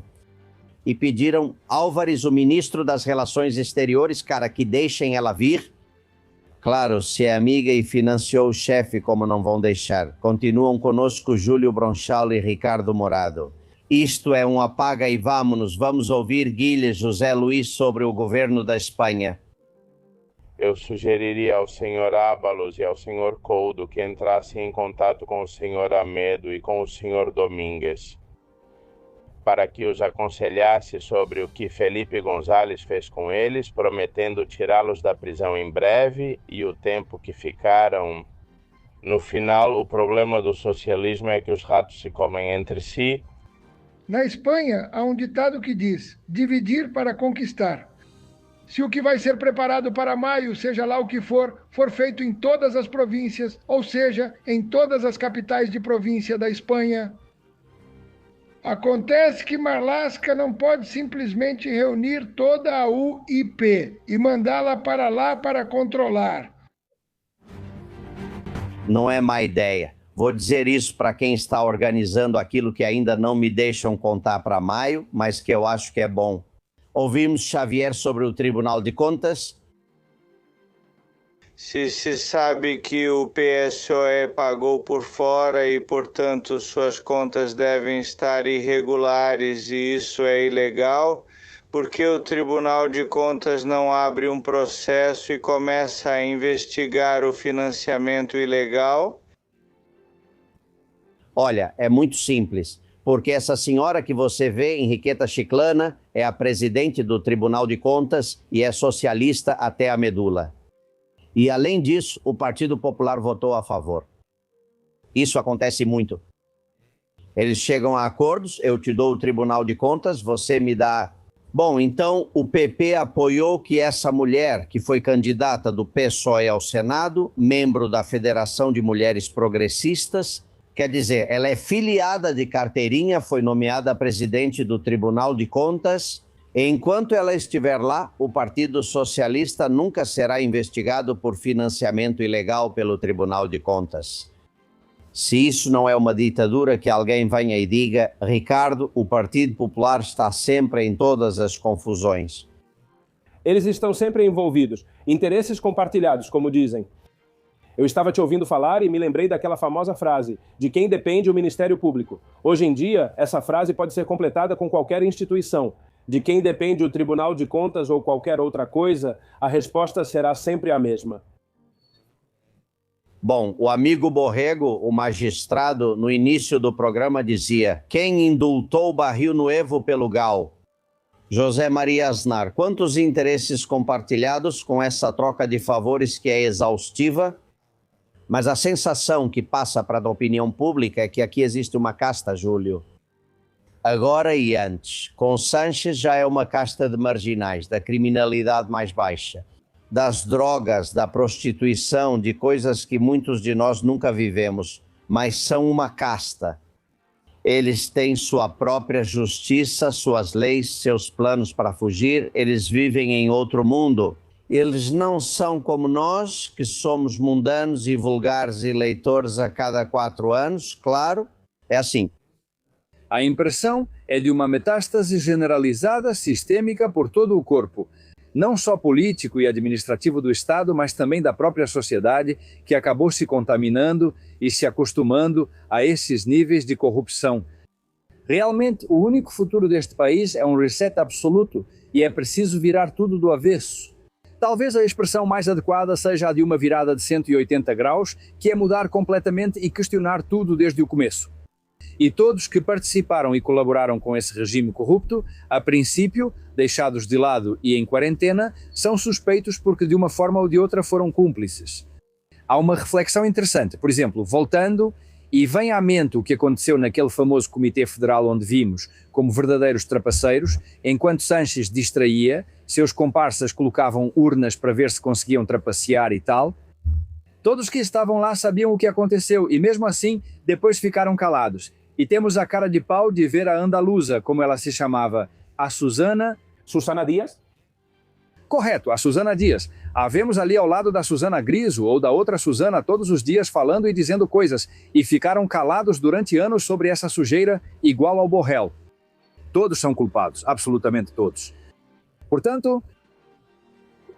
Além disso, ela diz que não quer falar sobre o assunto por um único motivo, por medo de perder o cargo de senadora, por medo de que Pedro tire dela o cargo de senadora. Por isso, Susana Dias não quer falar. Ela se recusou a falar. Ela teve uma grande discussão na semana passada em um dos programas dos quais costuma participar regularmente com Risto Mejide, no qual ele criticou sua conduta. De que ela não se recusasse a se expressar sobre esse episódio do passado que ela tinha vivido em primeira mão e ela desconversava. Disse que não queria comentar porque o episódio a deixava muito triste e por isso preferia não opinar. E Risto dizia, desculpa, Susana, você só tem medo de perder a poltrona. E essa é a verdade. E esse exemplo da Susana Dias é só um exemplo, porque acontece igual com todos eles. Como dizia Albert, todos que estavam naquele salão, naquele dia, daquele congresso, todos sabiam perfeitamente o que estava acontecendo. Todos ficaram calados, pois uns mais, outros menos, foram conseguindo um lugar aqui e outro ali. Graças a Pedro Sanches, que naquele momento era o inimigo, mas é que aqui o conceito de inimigo é muito mutável, conforme você vai... Não, o único inimigo é aquele que ameaça o meu conforto, meus privilégios, o coxo onde eu me alimento, esse é o inimigo. E isso colocado de forma positiva, ou seja, aqui o interesse não é o interesse nacional, não é o interesse da sociedade, é o interesse do partido e do meu grupo. Esse é o problema que temos com esse sistema, que não tem contrapesos suficientes. Por isso, com razão, Albert dizia que a sensação que o cidadão tem é que esse pessoal se move por um circuito diferente do cidadão. É que você, como autônomo, erra em um lançamento contábil e leva uma punição pesada. E, por outro lado, esse pessoal está movimentando, mas olha, com uma cara de pau, fala de milhões de euros e aqui não acontece absolutamente nada, porque sabem que desde que, além das manchetes, possivelmente também para dar a impressão de justiça, o final não vai ser muito dramático porque eles tomaram conta das instituições-chave. Por exemplo, o Tribunal Constitucional, que se tornou, prostituindo seu verdadeiro objetivo, finalidade e essência, em um tribunal de última instância, e ainda por cima, político. Com isso, está tudo resolvido, ou seja, talvez a gente passe por uma parte desconfortável, como quem entra nessas casas do terror na feira. Mas é um jogo, é uma distração. No final tem a saída, a gente sai, compra algodão doce, vai nos carrinhos de bate-bate e não acontece nada. Essa é a sensação do circuito de impunidade desse pessoal. Mas temos que ser positivos. A opinião pública já sabe como é, há 3, 4 anos não sabia, agora sim. Agora quem continuar apoiando eles, votando neles e aparecendo nas TVs, sabemos que é por algum motivo, ou por dinheiro, ou por doutrinação, ou porque é idiota, mas é por alguma razão, tem um motivo, já não podem dizer... Eu não estava informado, não sabia, ninguém me contou. Agora já sabemos. Organização criminosa, grana, enganos, fraudes. É claro que pode e vai cometer fraude eleitoral se puder, como fez em Ferraz. Agora já sabemos quem é o personagem. Ou seja, parte do trabalho, pelo menos o da mídia livre, nós já fizemos. El Confidencial, The Objective, OK Diário, El Debate, nós fizemos. Um pequeno grupo, nós fizemos. Agora falta a oposição fazer a sua parte e que as instituições judiciais, promotoria, tribunais, deem a cartada final. Eu continuo pensando, e cada vez me dizem mais, que como estão me contando que estão fugindo como ratos diante do naufrágio, eu vejo a fuga. Eu acho que podemos estar diante do primeiro presidente do governo da história da Espanha que foge junto com sua esposa para um país sem tratado, para que a justiça não vá atrás dela e ele não tenha que dar explicações. Você acha isso possível ou não, Júlio e Ricardo? Pergunto para vocês dois. Eu primeiro. Eu acho isso um pouco difícil, sinceramente. Eu, como valenciano, conheço o imenso poder das enchentes e acho que somente uma enchente de indignação que comece a brotar essa nascente da enchente, nesse ato misterioso, críptico que você está apontando para maio, e se for preciso outro em junho, e assim até que o fluxo de indignação popular de todos aqueles que querem um país decente para eles e para seus filhos. Profissionais que desejam respeito pela riqueza que produzem e que ela não vá para quem não tem direito a ela. Todos nós que estamos cansados desse esgoto que significa, porque de verdade dá na mesma ligar a televisão e ver as notícias ou levantar a tampa do vaso sanitário, essa é a pura verdade. Isso é repugnante para qualquer pessoa decente, precisamos acabar com isso. Essa enxurrada de indignação é aqui, junto com o que você está dizendo, e ao mesmo tempo favorecida por esses movimentos entre informação e justiça. Mas é a massa social que no final tem que tomar partido e tirar esse corpo estranho que temos, que está arruinando o futuro desta nação e com isso o futuro dos nossos filhos. Você vê um Bettino Craxi ou não, Ricardo? Eu gosto de imaginar isso, mas sinceramente eu não vejo. A verdade é que eu não vejo. Eu penso o mesmo que o senhor Júlio. Eu acho que o fim desse pesadelo vai chegar com indignação atrás de indignação e com o povo indo para as ruas. Os políticos com certeza não vão nos tirar dessa. Isso eu tenho certeza, pelo menos com os que estão agora no jogo. Mas é verdade que só a partir da cidadania, de sermos conscientes de tudo isso que você acabou de dizer, Albert, de que agora não há mais desculpa para dizer eu não sabia de nada. Agora, todos nós que temos acesso a qualquer informação, não estou falando da televisão espanhola, nem de fofocas, nem de todas essas coisas que podemos ver nos grandes meios de comunicação, mas sim de todos aqueles meios alternativos, como pode ser este, ou como podem ser todos os que você mencionou, Confidential, The Objective, etc., etc.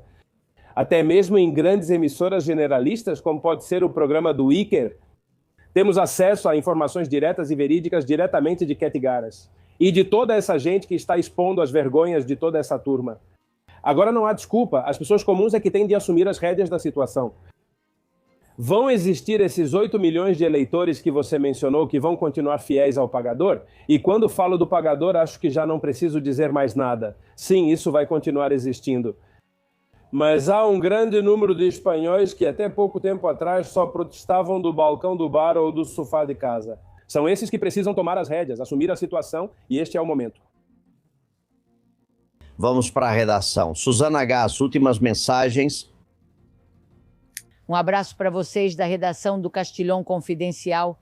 É aqui que estamos recebendo muitos comentários e opiniões dos nossos confidenciais, que, como eu disse, estão sempre ao redor do mundo, enfim, são nossos confidentes. Pizza Gato diz que o negócio são os nossos impostos. O negócio para os políticos são, especificamente, os nossos impostos. Os que tiram da Espanha em todos os sentidos, para que eles vivam muito bem. Mel Ferrer diz que estamos trazendo o inimigo para dentro de casa. Pedro Sanches, ela nos diz, está esfregando na nossa cara o não à guerra. Então, sobre a Ucrânia, ela diz que é só para se enriquecer. Continua sendo um hipócrita. Isso não está claro para nós. Manuel diz que você é incrível. O programa, o podcast e os confidenciais, na verdade, e continuo perplexa, ele nos comenta de ver que ainda há cidadãos que declaram voto no PSOE, mesmo sabendo de tudo isso e do que você explica. Tenho que confessar para vocês que eu sempre votei no PSOE, mas agora Alberto Castilhão seria absolutamente impossível para mim votar neles. Conti diz que não sabe quando vamos abrir os olhos. Trump não resolveu muita coisa, mas pelo menos deu um forte golpe na mesa sobre a Venezuela. E nem tudo é encenação. Também Lorena diz que tomara que a liberdade e a sensatez voltem para a Espanha e que no futuro tenhamos um bom presidente e que Sánchez não consiga realizar essa nova fraude eleitoral. Os espanhóis de bem e de bom senso podemos e queremos continuar nossa vida normal e com liberdade e, acima de tudo, com justiça. António diz que a guerra da Ucrânia só serve para a Europa, para ganhar um dinheirinho. Os altos políticos, principalmente os que têm mais dinheiro com seus cargos, envios entre uns e outros, vão se enchendo de dinheiro e já vão trabalhando para a sua aposentadoria. Também Jesus nos diz que agradece pelo programa e que daqui ele incentiva todos os confidenciais, amigos do Confidenciais, para que ampliemos essa trincheira do Castilhão Confidencial. Jean diz que é um grande programa Esperamos nos livrar dessa máfia e poder mudar o sistema corrupto e principalmente esse sistema de pagamentos. Vamos encerrar por aqui, Albert. Quero incentivar todas as pessoas a se inscreverem no nosso canal. É preciso deixar bem claro que o canal é absolutamente gratuito e também todos os canais que temos são absolutamente gratuitos, assim como o nosso jornal digital castilhonconfidencial.com. Muito obrigada, Albert. Obrigado. Isso a Susana diz porque há pessoas que reclamam, porque há muitos cortes do Google de publicidade. Olhem, existe uma opção B que é eu tirar dinheiro dos seus impostos para pagar isso. Ou, que é o que faz a televisão espanhola, a Sexta, Antena 3 ou Telecinco. Ou que a gente transforme isso em um canal pago para ficar informado. Quando tem gente que faz isso, eu respeito, mas eu acho que numa situação de emergência nacional, não. Se isso fosse um país normal, talvez sim, a gente faz um clube de amigos, um site, e quem quiser paga para se informar. Mas quando acabar o governo Sanches e a emergência nacional, a gente pensa nisso. Enquanto isso, nosso dever é oferecer informação. Quanto mais, melhor e de graça para que todo mundo possa acessar. Sim, em troca, às vezes é preciso aguentar muita publicidade, mas acho que isso é melhor. Eu me recuso a fazer com que as pessoas tenham que pagar para se informar em situação de emergência. Não me parece justo. E para finalizar, tem um empresário espanhol que entrevistamos aqui, a única entrevista foi feita aqui, que deve dinheiro para um monte de venezuelanos que estão em navios cheios de petróleo perto de Caracas. O empresário se chama Jesus Rabadi. Já faz meses que ouço esses trabalhadores que me mandam áudios e mensagens dos navios. Que ele deve dinheiro, que um espanhol deva dinheiro a venezuelanos que trabalham sem receber, isso me dá uma vergonha terrível. E nós pressionamos um pouco o Jesus Rabadi para que ele pagasse, até onde um jornalista pode ir, também não somos muita coisa, certo. Ele acabou de me mandar uma mensagem dizendo que todos vão receber agora. Ouçam. Isso é só para sua informação. Já estamos pagando todas as tripulações que estão no Balcã a bordo até fevereiro, por enquanto. E esta semana vamos pagar absolutamente todas as dívidas. Espero que as pessoas que recebem, que reconheçam e que não contem mais mentiras. Bom, mentiras eles não contam porque não recebiam. O senhor acabou de dizer que só até fevereiro tudo bem, é um passo. Ele sempre diz que se a PDVSA, a venezuelana, não paga para ele, ele não pode pagar. Então, não faça ninguém trabalhar de graça. Pare as máquinas. Mas eu confio na sua palavra e peço para o pessoal que está nos navios que me diga se está recebendo, certo? Que me digam. Bom, em que encrencas eu me meto? E você, Ricardo, com sua logística para cima e para baixo, minha nossa? Sim, esta semana está complicada, mas tudo bem. Sabe o que eu mais gostei da semana, além do lance do Aldama? A questão da moradia, Júlio, é para você analisar, já que você é perito psicólogo. Sanches prometeu moradias públicas 16 vezes em 8 anos e não fez nenhuma. Escuta e assiste a este vídeo que é para analisar. Mas eu peço a vocês que não se deixem enganar. O governo, senhores, vai construir 20 mil novas moradias públicas. Além disso, vai promover outras 43 mil novas moradias. Vamos aprovar a mobilização de 50 mil moradias da Sareb. 10 mil novas moradias. Serão mais 113 mil moradias, 15 mil moradias, 30 mil moradias, 100 mil moradias, repito, 183 mil, o número nada desprezível de 24 mil moradias, 20 mil apartamentos protegidos para aluguel a preços... Nenhuma. Perdi a conta. Já dá 2 por cabeça, né? Já estamos com 2 para cada um? Por pessoa, sim. Isso é como aqueles vendedores ambulantes, né? Aqueles vendedores de tônicos para crescer cabelo que a gente viu em alguns filmes de faroeste. É a mesma coisa, né? Montado na carroça. É o estilo do trapaceiro, do farsante, do enganador. Porque além disso, Como essa fumaça de mentiras ideológicas tem um público viciado, não acontece nada, ninguém cobra dele. O problema de fundo está aí, porque um idiota como esse está em destaque. Esse é o problema. Mas eles sempre estão. Esses personagens são um pedestal de tolos. O problema está aí. O que acontece com a esquerda com essa questão da moradia, para resumir bem rapidamente, é que ela entra em um circuito de barbaridades e contradições imediatas, né? Por um lado, ela impede a construção, porque dificulta a criação de novas moradias por causa dos impostos. De todo tipo de problemas, de obstáculos como a mudança climática, que já é a mais recente barbaridade, e inspeções, tudo para continuar sugando e tirando dinheiro. Isso, então, impede a construção de moradias. Por outro lado, faz com que a demanda aumente, porque colocam aqui milhões de pessoas que, logicamente, como qualquer pessoa, têm direito a uma vida digna e estão puxando o mercado para o outro lado. E para completar o desastre que organizaram em um país onde o problema da moradia não existia há apenas 15 anos, agora existe, depois da esquerda, com leis que não só não protegem a propriedade, mas que de certa forma avalizam o confisco.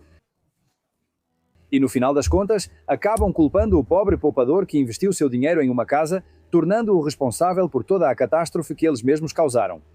Esse é o esquema da esquerda em relação à moradia. E aí vem esse fantoche falando de números como se 180 mil, 300 mil ou 60 mil fossem a mesma coisa. Desculpa, isso é mentira, é tudo conversa fiada. E depois, no final, resumindo, o problema está nos idiotas que absorvem essa fumaça ideológica e saem dali meio chapados, achando que estão diante de uma figura histórica. E se Sanches for uma figura histórica, histérica até pode ser, histórica não? Querido Morado, um forte abraço. Ricardo, boa sorte ao Giro 180. Se cuida. Um abraço, muito obrigado. Júlio Bronchal, um prazer, mestre. Obrigado. Sempre às ordens, um abraço. E em 1 minuto, a Federação Nacional de Pesca Artesanal vai pedir nossa ajuda. O Conselho de Ministros decretou um decretão que os coloca contra a parede. Nós vamos para a beira do mar. Você está ouvindo Castillon Confidencial.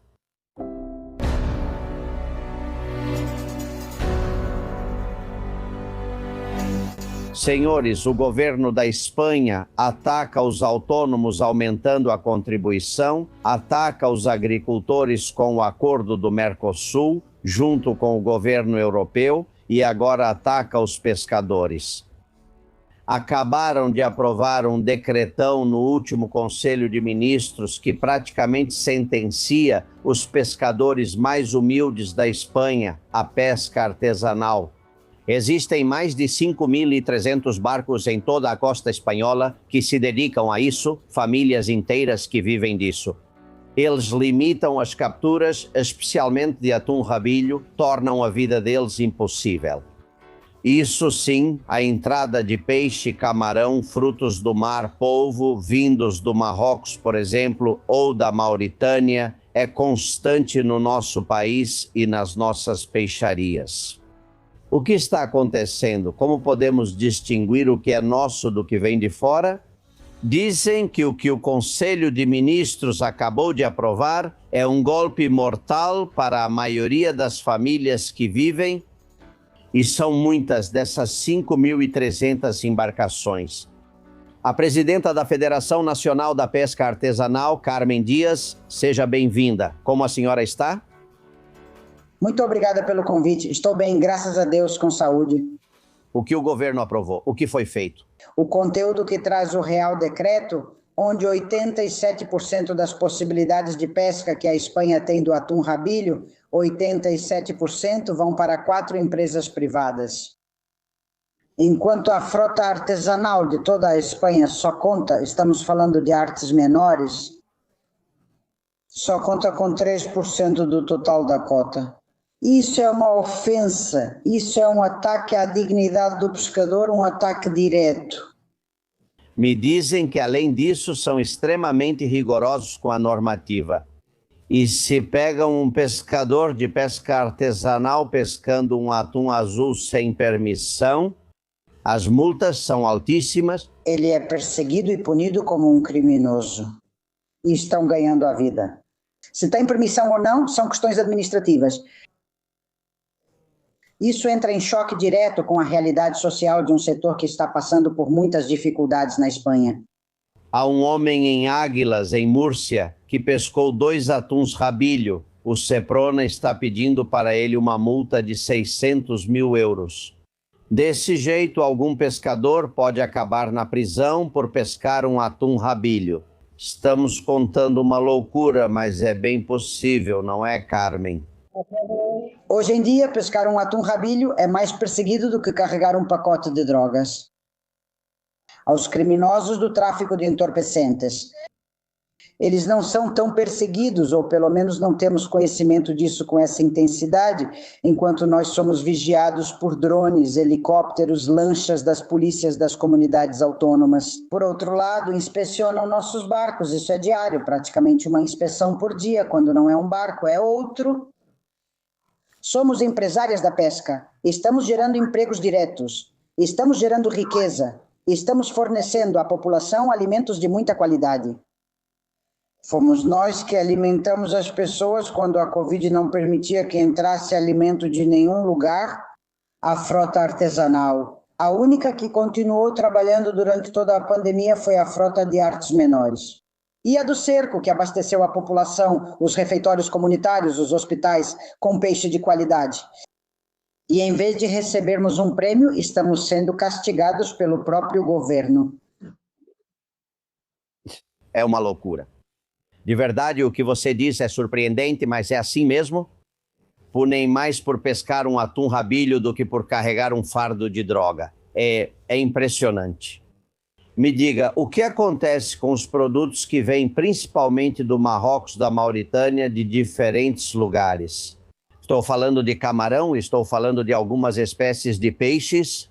Eles não passam por controles, chegam até as peixarias sem passar por um controle prévio, porque sabemos que lá as condições para que cheguem ao consumidor não são tão rigorosas como na Espanha. Eles não podem ter a mesma qualidade porque nem recebem os mesmos tratamentos do peixe. Quando é capturado, a forma de capturá-lo não é, mas sim o tratamento do peixe. Eles não têm o mesmo frescor porque o peixe vem muito da Mauritânia ou do Marrocos. Ele tem no mínimo 48 horas desde a captura até chegar ao consumidor, enquanto as nossas capturas chegam em até 24 horas. No balcão da peixaria ou na prateleira. Então esse produto já vem com produtos químicos adicionados para que a aparência não se deteriore nem o...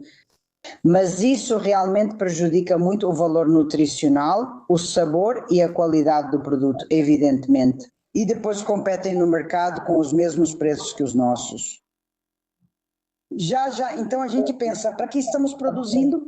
Se trazem produtos da Mauritânia, do Marrocos, colocam no nosso mercado sem que eles tenham os mesmos custos de produção. Nem as mesmas taxas, nem os impostos, porque lá eles não têm os mesmos impostos que a gente, nem têm inspeções sanitárias, nem têm o regulamento de controle e acompanhamento que nós temos. Nos perseguem dia e noite, não é? Na Mauritânia é possível pescar o que quiser, pois não há controle. Como o consumidor pode saber se um peixe ou um camarão é daqui ou é de fora? Isso você tem que ver na etiqueta de rastreabilidade, mas não porque está escrito origem Espanha, porque colocar origem Espanha significa que foi comercializado pela primeira vez em uma lota da Espanha. Você tem que olhar a rastreabilidade em todo o rótulo mais abaixo, com os códigos de barras e na numeração. Ninguém faz isso. O consumidor não vai ao supermercado analisar tudo detalhadamente, nem é obrigado a saber. São os responsáveis públicos que têm a obrigação de deixar clara a situação para o consumidor e dizer: olha, este produto é local, este é orgânico e este é importado. Mas eles não fazem isso. Em cima está escrito origem Espanha, mas embaixo pode estar escrito produzido em... Isso é mais fácil. Se está escrito origem Espanha, é porque pode ter sido embalado na Espanha, produzido em... Aí já diz onde o produto foi produzido para que não fiquem os... Portanto, se estou falando de grandes supermercados que todos nós temos em mente com peixe, camarão embalado, aí eles são obrigados. Não acredite só no que diz Espanha, olhe mais abaixo onde está produzido. Essa é a chave. Exatamente. Como eles dificultam as coisas para a gente, como é complicado defender um setor como o seu, Aliás, a Federação Nacional da Pesca Artesanal, vocês não recebem subsídio público, né? Nós também não solicitamos. Isso não quer dizer que não possam nos dar em algum momento, se a solicitarmos. Mas nós não queremos carregar nenhum peso de nenhum partido político, nem de nenhum governo, nem de nenhuma entidade que possa, de alguma forma, não é que vão nos submeter, mas sim que nossa existência não fica condicionada a fundos públicos. Não, mas é tão estranho na Espanha atual. É tão estranho o que fazem que não peçam ajuda ou um subsídio. Todas as organizações fazem isso e algumas vivem disso. Na verdade, essas grandes empresas que foram beneficiadas pelo governo no decretão, sim, recebem subsídios, não é? Sim, muitos. Na verdade, para dar um exemplo, nós preferimos ter as despesas de viagem cobertas para participar de reuniões, o básico. Não recebemos salário na diretoria, nenhum de nós. Além disso, isso está estabelecido no nosso próprio estatuto, portanto não podemos viver da representação. Temos nossos próprios trabalhos e temos a vontade de defender nosso setor pesqueiro, porque realmente vale a pena defendê-lo. Eu posso te dizer que sou filha de pescador, mãe de pescador, meu filho mais velho também tem barco. Também sou proprietária de barco, sou neta e bisneta de pescadores. Então já são muitas gerações que sabem distinguir um biqueirão malaguenho de um biqueirão do Golfo de Cádiz, de um biqueirão da Mauritânia ou de Larache. Sabemos de onde é o biqueirão só de olhar para ele sem provar. Tomara que as comissões operárias e a UGT escutem suas palavras para ver se seguem o exemplo. Bom, Carmen Dias, muita sorte. Continuaremos falando sobre a pesca artesanal que estão colocando em perigo. Um forte abraço. Muito obrigada a vocês e estou à disposição. Obrigada.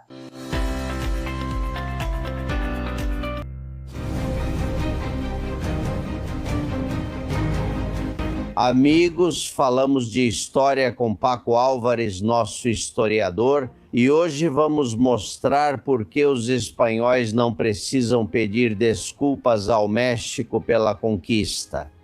O personagem explica isso muito bem. Paco, bem-vindo, como você está? Pois estou encantado de compartilhar mais um herói com nossos confidentes e amigos, e especialmente este. Ou seja, é como você disse, é a prova viva de que o que chamamos de conquista foi feita pelos indígenas, se defendendo ou atacando outros indígenas e ajudados por alguns espanhóis. Hoje vamos celebrar um indígena, um senhor da nação Otomi, senhor de Tula, da família de Moctezuma, também capitão do exército castelhano, cavaleiro de Santiago, hidalgo, nativo mexicano, Dom Nicolás de San Luis Montañez, nada mais, nada menos, senhores. Dom Nicolás de San Luis Montañez, ou seja, um capitão indígena mexicano no exército castelhano. É isso? Exatamente, exatamente. É algo que faria a cabeça da Cláudia Saimbaum explodir. Estamos falando de 1531, que são apenas 10 anos depois da queda de Tenochtitlan. Mas é que em 1526 já sabemos que Nicolau de San Luis Montañez era, ou seja, San Luís de Montañez, quero dizer, ele já era capitão do exército castelhano. Mas, enfim, em 1531, Montañez, junto com Fernando de Tapia, organizaram um exército cristão, evidentemente formado majoritariamente por indígenas, principalmente tlaxcaltecas, inclusive mexicas, que derrotaram um exército chichimeca muito superior em número. E chegaram então a um acordo de paz com eles, e é a prova viva de que a conquista foi feita pelos mexicanos. É, de fato, mais uma prova. E esse tratado de paz envolveu e fez com que a Nova Espanha se tornasse muito maior. Depois, e graças a Fernando de Tapia e a Montañez... O que sabemos desse tal Montañez? Sabe-se onde ele nasceu? Qual foi sua história até chegar a capitão? Sabe-se muito pouco. Sabemos que ele nasceu em Silotepec no final do século XV. Há quem diga diretamente que foi em 1594, mas isso não está tão claro. Sabemos que ele faleceu em 1580 e sabemos que fundou cidades em nome de Castela, cidades como Acámbaro, que fica no atual Guanajuato, em 1526. Foi aí que, por exemplo, os purépechas foram pacificados, e em purépecha, Querétaro quer dizer lugar de rochas ou algo assim. E o nosso Montañez também foi muito, muito importante na fundação de Querétaro. E, por exemplo, na fundação do dia de São João Batista, do povoado de São João, ou melhor, da cidade de San Juan del Rio, no atual estado de Querétaro, hoje patrimônio da humanidade. Ou seja, um indígena com todos os direitos pacificando outros indígenas a partir das tropas do exército espanhol. Isso era muito comum? Bastante comum, bastante comum. Ele, de fato, assinou acordos em nome do vice-rei da Nova Espanha com outras nações, porque, quero dizer, era, bem, como disse Isabel, a católica na época, ou seja, era tão cristão e tão castelhano como se tivesse nascido em Segóvia, só que tinha nascido em Silotepec. Mas, enfim, veja só, é muito curioso. Além disso, graças à crônica que se conserva da fundação de San Juan del Rio, sabemos como as cidades eram fundadas, como os castelhanos fundavam as cidades no México, na Nova Espanha. Como eles faziam isso? Porque eu li, você me contou que até houve um passeio a cavalo de Montañés. Me conte. Sim, na verdade sabemos até como se chamava o cavalo de Montañés, porque ele montava a cavalo, se chamava La Balona.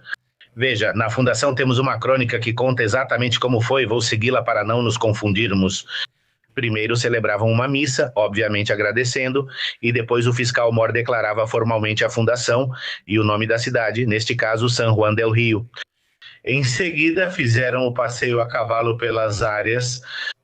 E para traçar primeiro o que é a praça principal, que depois, com o passar do tempo, seria a praça maior, e então era uma linha no chão e os 4 cantos de onde partiriam as ruas principais. Nesses cantos colocava-se uma cruz em cada um deles, e por ali todo o povo presente ia caminhando, e iam gritando, tocando clarins, tambores, tocando sinos, os tambores de guerra, e iam gritando. Neste caso, o povoado de San Juan del Rio, em nome de Deus, nosso Senhor do céu e da terra, ficas fundado, isso dizia nosso Nicolás de San Luís Montañés. E assim, e não só fundou San Juan del Rio, das que já mencionamos, mas depois, em 1551, fundou Tequisquiapan também da seguinte maneira. E neste caso, já por ordem de Carlos V, em nome do vice-rei. E um monte de lugares, ou seja, sabemos, aliás, Tequisquiapan foi fundada em 24 de julho de 1551, e também conservamos algum documento específico da fundação. Uma maravilha. É lindo, que elegância, que maneiras tão maravilhosas. Cidades castelhanas fundadas por um cacique nativo, um conquistador mexicano, e a Nova Espanha que Cláudia Sheinbaum não quis entender. Eles já sabem disso no México? Sim, eles sabem, mas não se fala muito sobre isso, não sei. Na verdade, a estátua que existe dele em Querétaro, que fica na Praça dos Fundadores, é uma estátua de um homem em armadura. Não fica muito claro, digamos, qual é a sua etnia, mas no Museu Regional da cidade de Querétaro se conserva um quadro do século XVIII, uma pintura que representa Nicolás Montañés. Na verdade, e sabemos disso com certeza, porque embaixo da pintura estão escritas suas façanhas e está escrito ali diretamente. O general Dom Nicolás Montañés, índio, cacique e senhor que foi de Tula, cavaleiro da Ordem de Santiago, ou seja, quero dizer, mais claro impossível. Ou seja, o que acontece é que, claro, nós não conhecemos nossa história, eles não querem reconhecer que, evidentemente, ou seja, que é isso, 10 anos depois da queda de Tenochtitlan, há um indígena que é cavaleiro da Ordem de Santiago, que é fidalgo, que fez com que essa ideia de fidalguia por ordem de Carlos I fosse herdada por todos os seus descendentes. Ou seja, mestiço antes da mestiçagem, quero dizer, prova viva do que foi de verdade a conquista, do que foi que é isso, é integrar um país e ajudar algumas nações a se defenderem de outra nação invasora. Nesse caso eram os mexicas, provavelmente a civilização mais sanguinária já existente. Incrível, que história. Na Espanha não há reconhecimento para alguém tão grandioso. Absolutamente nenhum que eu saiba, e se alguém encontrar que me diga, porque obviamente nos interessa saber. Mas olha, Nicolás de San Luís Montañés evidentemente é mais um daqueles que deveríamos estudar na escola, porque nos ensinaram a não termos orgulho da nossa história. É terrível, mas é assim aqui e lá no México, porque não, né? Os conquistadores eram maus e te conquistaram e não sei o quê, e aqui porque, é que fomos maus. Cara, vamos tirar de uma vez essa máscara e aprender a história. A história foi como foi, para o bem e para o mal. E o que foi bom dessa história é que nos conhecemos, nos reconhecemos e nos tornamos um só povo, Espanha e a Nova Espanha. Mexicanos e espanhóis unidos, claro, com muito mais conhecimento do que os governantes de um lado e de outro que não entendem nada. Querido Paco Álvares, eu te acompanho no História Confidencial no YouTube. Se cuida, um abraço. Abraço, amigos, até logo e beijo para Cláudia Sheinbaum. Muac. Muito obrigado, amor, ótimo final de semana. Para todos os confidenciais. Parabéns, Alberto, bom final de semana a todos e a todos os confidenciais. Amor de Alicante, eu assisto vocês e compartilho. Um abraço a todos. Obrigado. Amor de Alicante, tem o nome perfeito para a alegria que transmite. Que bonito. Bom, muito obrigado. Nos enviaram muitas coisas, como uma pergunta sobre esta fotografia, esta que vocês veem aqui atrás de mim. Um dia vou mostrar tudo o que tem por aqui aos poucos. Ouçam esta amiga Onca. Faz tempo que tenho curiosidade em saber algo sobre a fotografia que você tem atrás de você, onde se vêem 2 guardas civis. E não dá para ver muito bem, mas 2 pessoas, parecem uma mulher e um jovem, parece. E é isso que eu percebo. Se puder nos contar algo sobre a história desta foto... Claro, olhem, essa fotografia vocês vão ver melhor. São 3 garotas e 2 guardas civis mandando cantadas para elas como loucos. Foi tirada em Cadaqués em 1959, no ponto mais alto da Costa Brava, e a foto tem um título escrito pelo próprio autor. Se chama Piropo Benemérito. E isso foi feito pelo meu amigo Oriol Maspons. Oriol Maspons foi amigo, colaborador, participante de debates no rádio. Era um louco maravilhoso da vida e um dos melhores fotógrafos que a Espanha já teve. Ele era o fotógrafo da Goixa Divina de Barcelona. Vocês se lembram daquela época em que, sim, com Franco havia muito mais liberdade do que agora em Barcelona? Não tenham dúvida, perguntem para Teresa Gimpera e para tanta gente que passou pela câmera de Oriol Maspons. Oriol me deu esta foto de presente, assinou de próprio punho e eu sempre gostei dela porque identifica muito bem. Quando disserem que nos anos 50 a Espanha passava fome, era um desastre, as pessoas, bom, então vejam como era a Espanha em 1959. Então 59. Nada mais. Aí cada um acrescenta ou tira o que quiser. Eu só explico uma fotografia. Tudo o que está aqui são lembranças e todas têm algum significado. Um dia eu conto mais. Bom, Rosa Romero é o nome da atriz, da humorista. Quem me mandou foi a Ângeles e eu me senti identificado por causa da minha irmã. Levanta a mão quem perdeu um ano da vida lá pelos anos 80... para aprender datilografia e conseguir 350 toques por minuto numa letra 32, para agora acabar digitando no teclado de um celular com um dedo, né? Conclusão, não leve as coisas tão a sério, porque com o tempo o mais certo é que não sirva para nada, mesmo... Pois ele tem razão. Tantos dedinhos para acabar digitando com um dedo no celular e a inteligência artificial de Zapaterini, eu adorei. O lance com Maduro foi um contratempo. Ele sabe demais e isso pode nos causar problemas. Não se preocupe, papai, já cuidei disso. Eles não vão conseguir provar nada. Fala para ele, Bolanhos. Apagamos tudo, padrinho. Cada documento, cada nota fiscal, tudo. Entendi, mas os americanos não vão descansar até nos ligar ao negócio. Você sabe do que falo.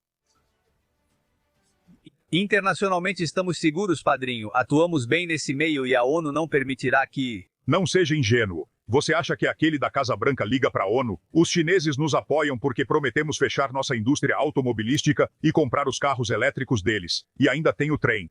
Sim, é verdade. Vamos levar nossa tecnologia de alta velocidade para eles. Nisso somos fodas, padrinho. Não fala besteira, Fuente. Você irritou todo mundo com seus trens. Nem conseguimos vender para os nigerianos. Deixa comigo, padrinho. Mas só se tirarem o juiz do meu pé, porque ele tá me ferrando. Não tô olhando para ninguém. Pois é, eu tinha tudo sob controle, mas agora... Você vacilou, cara. Te pegaram no flagra. Eu tento evitar o pessoal da UCO, eles nem têm caneta. E o que tem aquele Aldama? Esse cara está revelando todo o caso. Alguém deveria cuidar dele. Já estou cuidando disso, pai. Mas o sujeito se protege muito bem. Com certeza essa conversa já aconteceu e talvez também esteja entre Mônica Garcia, a atual, infelizmente, ministra da Saúde, que Sanches quer mandar para a comunidade de Madrid para que ela morra lentamente. Com certeza isso aconteceu em algum escritório. O que a Merche me manda... É para seu bem, Mônica Garcia. Não quero ir para Madrid, Ayuso vai me destruir. Quero seguir como ministra, receber igual e ser deputada. E o tutorial do Sanches que a Mônica me envia.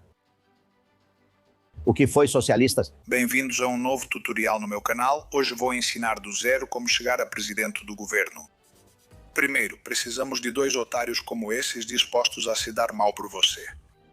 E agora vem o mais importante. A gente inventa alguns votos e vai colocando nas urnas aos poucos e pronto. Assim vocês podem se tornar presidente como eu. Valeu, até logo. É como Brincomania, né? Lá na Moncloa. É maravilhoso. Bem, um meme da Isabel Pesoe, que significa Pedro Sanches está enganando vocês, sem dúvida.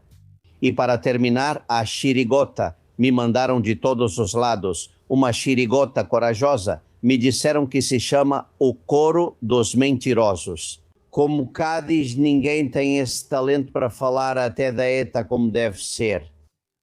E o amigo vê quando o destino deixou uma viúva e uma ferida para sempre no sentimento. Não se esquece que eles com as balas mataram o pobre do marido guarda civil.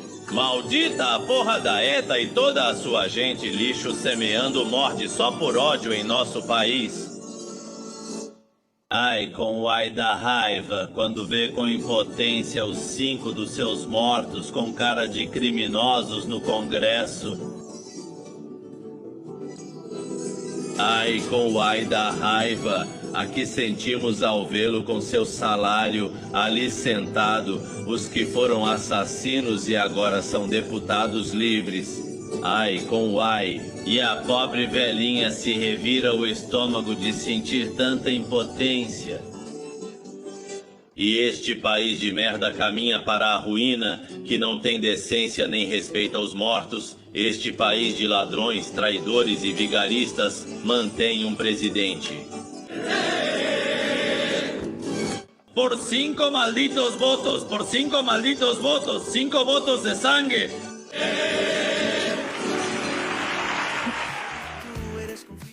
Que maravilha, como se pode falar tantas verdades ao ritmo desse violão e com vozes magníficas. Parabéns a esse grupo, porque vocês mandaram muito bem. Amigos, se vocês deixarem, amanhã a gente para as máquinas. Salvo imprevistos, quase todo sábado e domingo precisamos estar aqui e na segunda de manhã nos vemos. Qualquer coisa, fique de olho nas redes sociais, é lá que você nos encontra. Espero vocês na trincheira.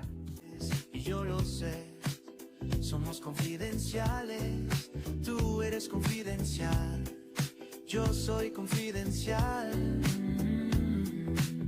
todos confidenciales, todos confidenciales, pero solo para mentes abiertas y para gente despierta. Desde la trinchera, las balas silban y no hay manera de salir allá afuera. Aquí la libertad tiene las alas de cera. Albert Castillo, Susana Gash, Tucci Castillo y demás, muchas gracias.